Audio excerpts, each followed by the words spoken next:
2025년 광고 드렸던 것처럼 표현은 세상을 이기는 믿음입니다. 물론 우리의 믿음 끝에 하나님이 주시는 열매, 믿음의 끝에 주시는 은혜는 승리 말고도 여러 가지의 은혜와 열매들이 있지요. 그 모든 은혜와 열매 중에 특별히 승리, 이 승리의 주제를 우리가 같이 붙잡아야 하는 이유, 우리가 잠시 나누면서 오늘 말씀을 시작해 보려고 합니다. 그리스도 안에 승리가 약속되어 있습니다. 믿으십니까? 이 승리는 약속되어 있지만 또한 동시에 약속만 하신 것이 아니라 저와 여러분에게 이미 주셨고 우리의 신앙의 밑거름으로 지금 우리가 붙잡고 소유하고 발판으로 삼아 딛고 서 있습니다. 그리스도 안에 있는 승리는 이미 저와 여러분에게 주어졌어요. 한국교회가 이런 면에서 부족하고 저런 면에서 문제점이 많고 하는 반성의 목소리들이 참 많지요. 그런 문제점들이 있는 것 인정하고 또 사실이기도 합니다. 그렇지만 한편으로 우리가 부인할 수 없는 것 또 있지요. 우리의 믿음의 선배들, 우리의 믿음의 선조들이 이런 유혹, 저런 시련 속에서도 절대로 물러서지 않고 양보하지 않고 하나님 나라를 끝까지 붙잡았던 그 믿음으로 믿음 안에 주신 승리, 그리스도의 승리, 그것을 오늘 우리가 발판 삼아 서 있다라는 사실입니다. 아무리 문제가 많고 한계가 많고 약함이 많아도 우리 믿음의 선조들의 그 믿음 끝에 주신 승리가 아니었으면, 그들이 신실하게 끝까지 믿음을 지키지 않았으면 오늘 지금 우리의 모습은 지금과 많이 달랐을지도 모른다라는 사실을 기억하고 우리가 감사해야 할 것 같아요. 여러분, 4가지 밭에 뿌려진 씨앗의 비유 기억하시죠? 예수님께서 하나님 나라의 말씀을 씨를 뿌리는 이 농부에 비유해서 말씀하셨습니다. 4가지 종류의 밭에 하나님 나라의 말씀이 뿌려지게 되지요. 그 4가지 종류의 밭 중에 제대로 뿌리를 내리고 제대로 결실한 밭은 몇 가지 종류입니까? 1가지 종류밖에 없어요. 4가지 중에 1가지만 제대로 결실하고 나머지 3가지 종류의 밭은 제대로 결실하지 못하게 되지요. 결실하지 못했던 첫 번째 밭이 어떤 밭이었습니까? 길가입니다. 길가의 특징은 하나님의 말씀이 뿌려졌을 때, 길가이기 때문에 밭이 아닙니다. 뿌리를 못 내리지요. 그래서 새가 와서 먹어버립니다. 악한 자가 와서 말씀을 깨닫지 못할 때 그 말씀을 가지고 가버립니다. 말씀이, 붙잡아야 할 말씀이, 우리의 믿음의 내용이 되어야 할 말씀이 없어져 버려요. 교회의 역사를 보면 정말로 말씀이, 하나님의 진리가 이제 끝나는 것 아닌가 싶을 만큼 사라질 위기에 처했던 순간들이 많이 있습니다. 교회의 역사마다, 교회의 현실마다 잘못된 가르침, 거짓 교사들, 이단들이 득세하면서 하나님이 주셨던 진리가 손상이 되는 위태로운 순간들을 맞이했지만 이것으로 교회가 끝나도록 내버려 두지 않으시죠. 그리스도 안에 말씀을 빼앗는 악한 자로부터 이기게 하시는 그리스도의 승리가 교회 역사를 지켜왔습니다. 그래서 사라질 듯 했지만 오늘 저와 여러분에게까지 이 말씀이 한 글자도 빠짐없이 그대로 보존이 되고 저와 여러분에게까지 이어져 왔습니다. 말씀이 결실하지 못하게 했던 2번째 밭은 어떤 밭이었습니까? 돌밭이지요. 말씀을 기쁨으로 받으나 환난이나 박해로 인해서 견디지 못하고 넘어지게 됩니다. 이것도 똑같아요. 교회의 역사에 이제 교회의 역사는 이 박해와 환난으로 이제 끝을 맺겠구나. 그렇게 예수님 믿는 사람들을 잡아가고 그렇게 예수님 믿는 사람들을 사형에 처하고 이걸로 끝나겠구나 싶지만, 사도들이 복음을 전할 때 유대인들이 그렇게 박해를 했고 초대교회 시절에 성도들을 로마 황제가 그렇게 박해를 했었어도 주님께서는 다시 교회를 살리시고 교회를 일으키셨습니다. 그러니까 저와 여러분은 환난과 박해마저도 이기게 하시는 그리스도의 승리의 기초 위에 서 있는 것 확실하지요? 말씀이 결실하지 못했던 세 번째 밭, 세상의 염려, 재물의 유혹으로 결실하지 못하는 어떤 밭이었습니까? 가시떨기 밭이었죠.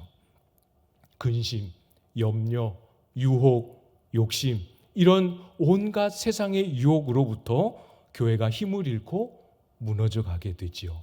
교회 역사의 중세시대가 그렇지 않았습니까? 진리를 다 잃어버리고 돈 앞에, 권력 앞에 교회가 다 무너지고 이제는 교회에 더 이상 기대할 것이 없다 싶어졌을 그때에 하나님은 종교개혁자들을 보내시고 개혁자들을 통해 다시 교회를 일으키시는 승리를 허락해 주셨지요. 그리스도 안에 약속된 승리는 약속되어 있지만 이미 저와 여러분 삶 속에, 교회의 역사 속에 이미 시작되어 있습니다. 사랑하는 여러분, 그리스도를 믿는 믿음 안에 주신 이 승리, 우리가 이번 한 해 동안 잘 꼭 붙잡을 수 있기를 바랍니다. 안 될 것 같고, 질 것 같고, 무너질 것 같고, 이제 끝일 것 같은 그런 순간에도 호련히 교회를 일으키시고 호련히 성도들을 승리의 삶으로 이끌어 가셨던 그 그리스도께서 저와 여러분의 앞에 앞서 가고 계십니다. 내 손의 힘, 내가 가진 능력이 아니라 그리스도를 믿는 믿음으로 우리에게 주신 승리 꼭 경험하고 확인하고 고백하고 증거할 수 있는 2025년이 될 수 있기를 축복합니다. 요한일서 말씀에서 세상을 이긴다라고 할 때, 이 이긴다, 또 세상을 이긴다 할 때 우리가 조금 주의를 기울여야 할 부분이 있는데요. 우리가 이겨야 할 세상이 뭐냐, 누구냐 하는 거죠. 우리가 이겨야 할, 또 이겼다라고 말씀하시는 세상은 사람이 아닙니다. 하나님을 믿지 않는 사람, 다른 종교를 가진 사람을 의미하는 게 아니죠. 요한일서 2장 16절 말씀에 보면 이는 세상에 있는 모든 것이 육신의 정욕과 안목의 정욕과 이생의 자랑이니 다 아버지께로부터 온 것이 아니요 세상으로부터 온 것이라. 뭔지 아시겠죠? 우리가 이겨야 할 세상은 우리의 마음을 빼앗는 것들입니다. 본문의 표현 그대로 육신의 정욕, 안목의 정욕, 이생의 자랑이지요. 물론 이 세 가지의 이 정욕과 자랑, 이것의 기초가 되고 근간이 되는 먹고 싶은 욕구, 자고 싶은 욕구, 우리의 육체가 자연스럽게 가질 수 있는 본능에 따라오는 욕구 그 자체가 잘못된 것은 아니지요. 그렇죠? 또 우리가 아름다운 것을 보고 그것을 좋아하고 그것을 갖고 싶어하고 그것을 위해 수고하고 싶어하는 그런 욕구, 그런 마음도 그 자체가 잘못은 아닙니다. 또 이생의 자랑의 기초가 되는 사람들이 좋아하고 존경하고 사람들이 칭찬할 만한 그런 인생의 업적을 남기고 싶고 그것을 위해 수고하는 그런 열정도 잘못된 것은 아닙니다. 뭐가 잘못이겠습니까? 우리의 육체의 욕구, 보는 것을 좋아하는 마음, 또 이생의 자랑이라 할 만한 업적을 남기고 싶은 마음, 그 자체는 잘못이 아니지만 이것이 선을 지키지 못하고 항상 그 선을 넘는다는 데 문제가 있지요. 그게 우리 인생의 최고가 되어버립니다. 그게 여기에 나온 우리의 자연스럽고 받아들일 수 있을 만한 것이라 했던 것들이 결국은 인생의 전부가 되어버리고 결국은 인생의 목적이 되어버리고 결국은 그것에 우리의 마음과 생애가 온통 다 빼앗겨 버리는 것, 그것이 문제가 되는 거지요. 결국은 어디까지 갑니까? 육신의 정욕, 안목의 정욕, 이생의 자랑이 결국은 하나님 아버지를 사랑하는 그 마음을 다 깨뜨리고 부숴버리고 하나님께로 향하지 못하게 한다는 데까지 이르게 되는 거지요. 잘 기억하십시오, 여러분. 그리스도께서 이기신 세상, 그 세상이 무엇입니까? 주님께서 믿음으로 세상을 이긴다라고 말씀하실 때 그 세상이 무엇입니까? 하나님 아버지를 사랑하는 마음을 산산이 부숴놓는 세상 사랑, 세상을 사랑하는 마음, 이것을 이기라고 말씀하고 계시는 거죠. 여러분, 세상은 우리의 사랑의 대상이 될 수 없습니다. 사랑의 대상이 되어서도 안 되지요.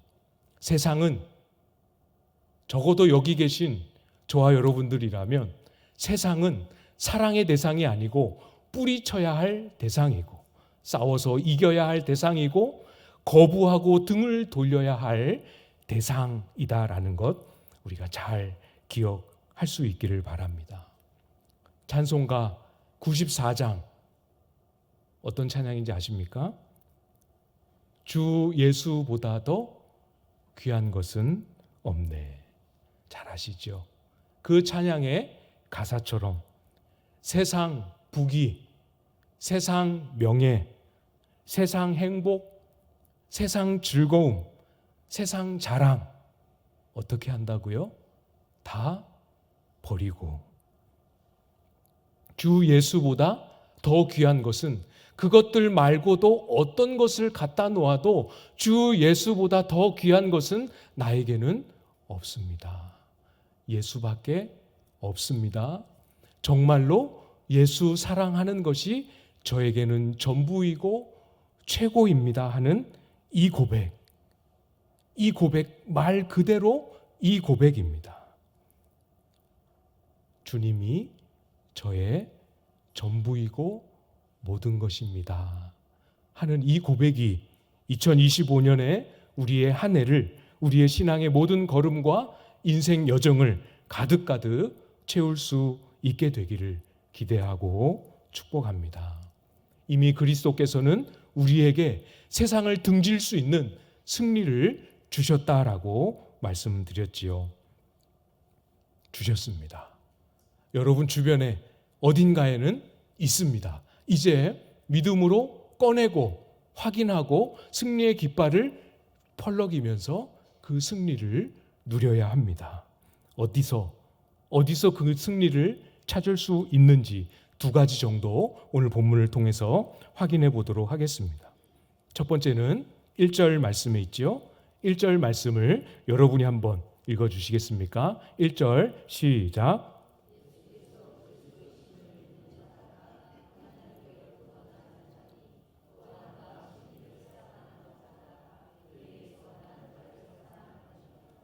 아멘. 예수께서 그리스도이심을 믿는 자마다 하나님께로부터 난 자다 이렇게 말씀하셨습니다. 세상을 이기는 믿음, 우리에게 이미 주신 승리의 출처는 내가 누구인지를 아는 믿음입니다. 여쭤보겠습니다. 여러분은 누구이십니까? 사랑하는 여러분은 누구라고 대답하시겠습니까?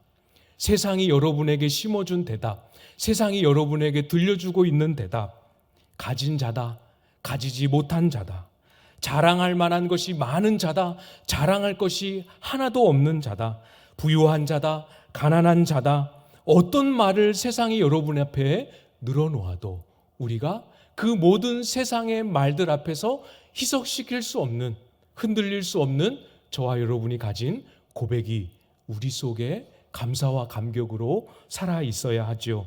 그 고백이 무엇입니까?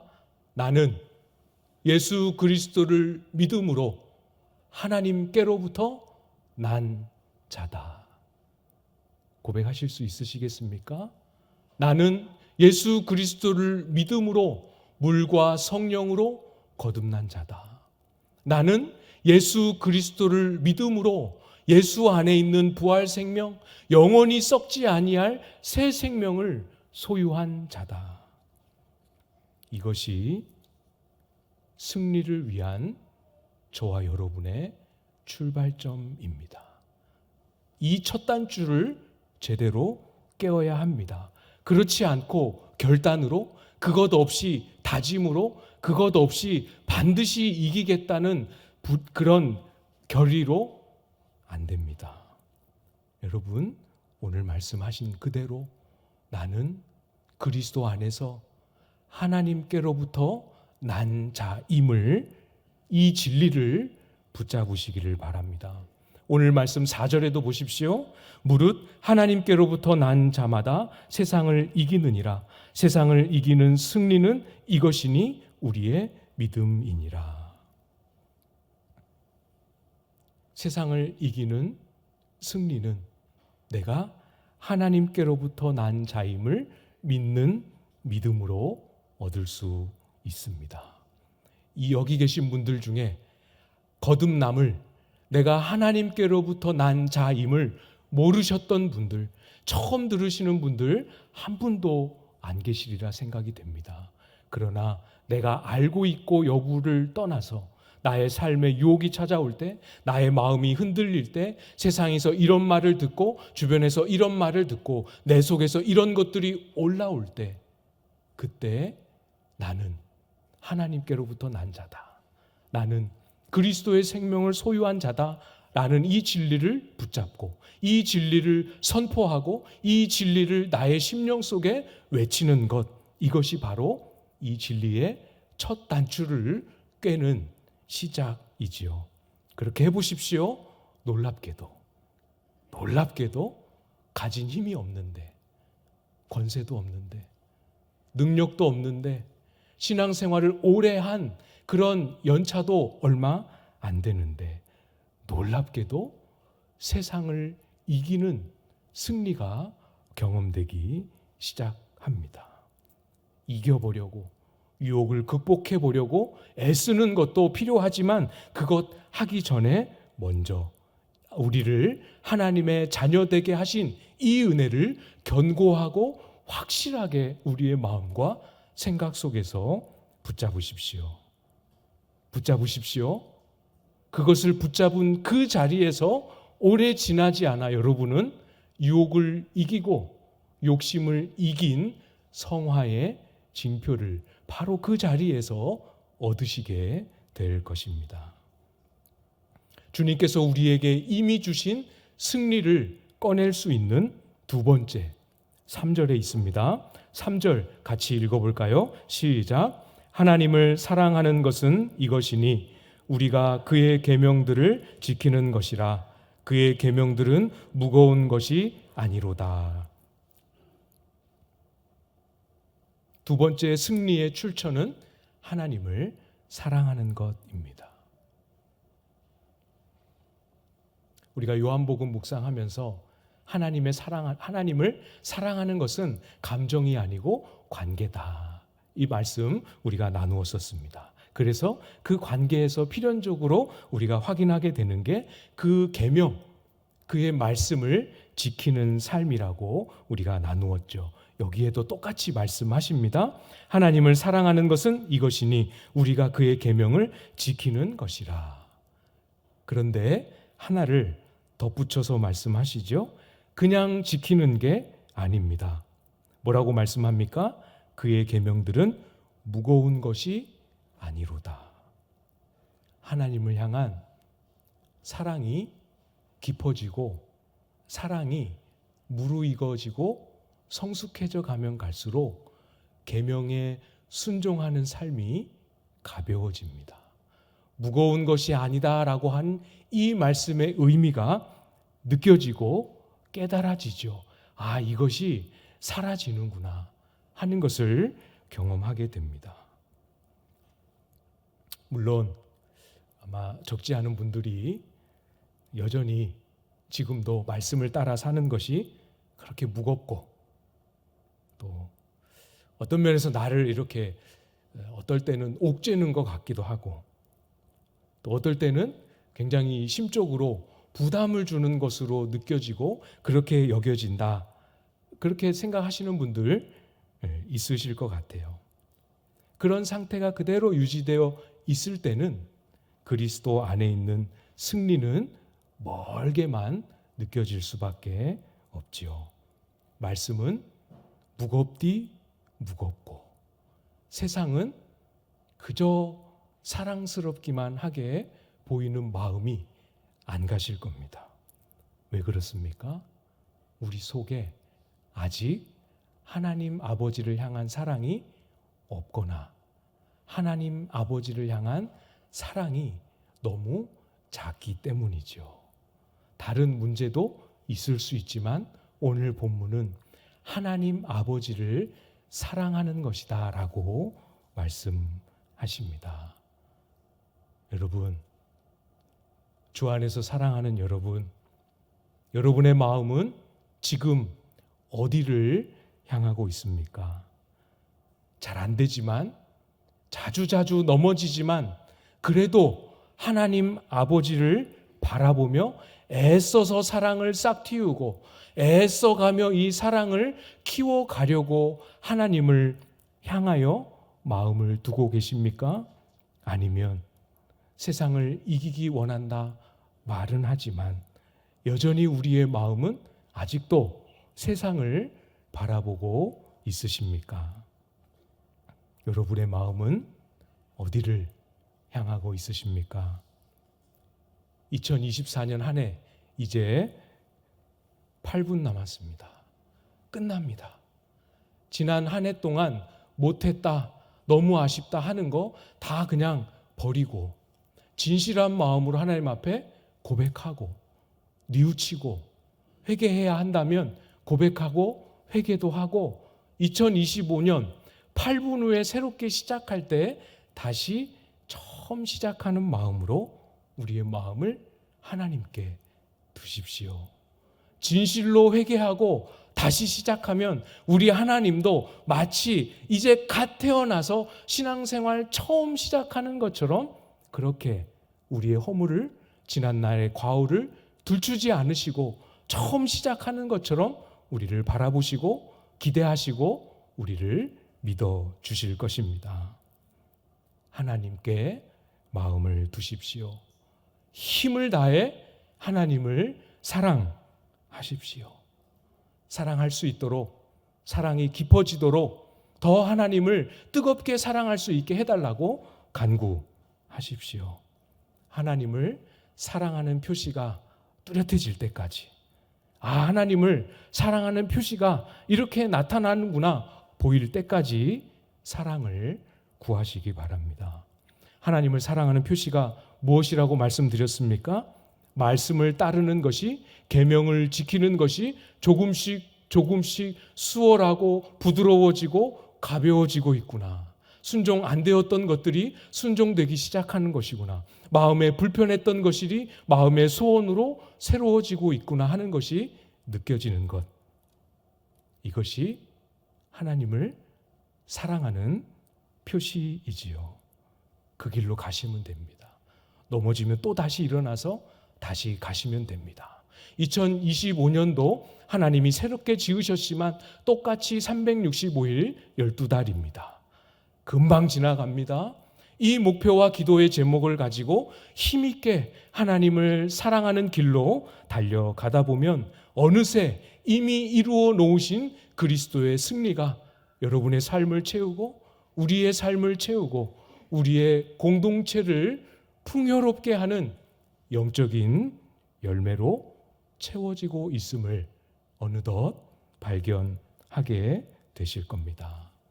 우리에게 주신 승리, 2025년 세상을 이기는 믿음으로 채워가는 저와 여러분들 다 되실 수 있기를 주님의 이름으로 축복합니다.